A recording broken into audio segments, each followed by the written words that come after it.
নিরামিষ কুমড়োর এই তরকারিটা করতে গেলে চলো কি কি লাগবে আমরা জেনে নিই। ফার্স্টে দেখো আমি কুমড়ো, আলু, একটু বিনস সব একসাথে কেটে নিয়েছিলাম টুকরো টুকরো করে। তারপরে দেখো কড়াইতে তেল গরম হলে তারপর আমি এখানে দিয়ে দিয়েছি পাঁচ ফোড়ন এবং শুকনো লঙ্কা। পাঁচ ফোড়ন শুকনো লঙ্কা ভাজা হয়ে গেলে আমি সবজিগুলো সব একসাথে কড়াইতে তুলে একটু ভাজতে দিয়েছিলাম। তারপর এখানে আমি দেখো গুঁড়ো মশলা দিয়েছিলাম, হলুদ গুঁড়ো, লঙ্কা গুঁড়ো, একটু জিরে গুঁড়ো, ধনে গুঁড়ো, নুন, চিনি সব কিছু দিয়ে নেড়ে কড়াইতে ঢাকা দিয়ে রেখে দিয়েছিলাম কিছুক্ষণের জন্য। আর এখানে বাটা মশলা হিসাবে আমি নিয়েছিলাম টমেটো, কাঁচা লঙ্কা আর একটুখানি আদা। সেই পেস্টটাও আমি একটু পরে যখন সব সবজিগুলো মজে উঠবে তারপরেই আমি বাটা মশলাটা দিয়ে আর একটু বলতে পারো জল দিয়ে, যেটা হচ্ছে মিক্সি বাটি ধোয়া জল, আর অল্প একটু জল দিয়ে ভালো করে নেড়ে চেড়ে ঢাকা দিয়ে কিছুক্ষণের জন্য রেখে দিয়েছিলাম।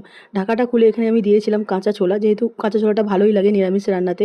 আবার ঢাকা দিয়ে রেখেছিলাম। তারপর নামানোর আগে দেখো এখানে আমি একটু কসুরি মেথি দিয়ে কিছুক্ষণ ফুটিয়ে নামিয়ে নিয়েছিলাম। এইভাবে নিরামিষ রান্নাটা খুব তাড়াতাড়ি করতে পারো। আর আমার রান্নাটা যদি ভালো লাগে প্লিজ একটা লাইক করে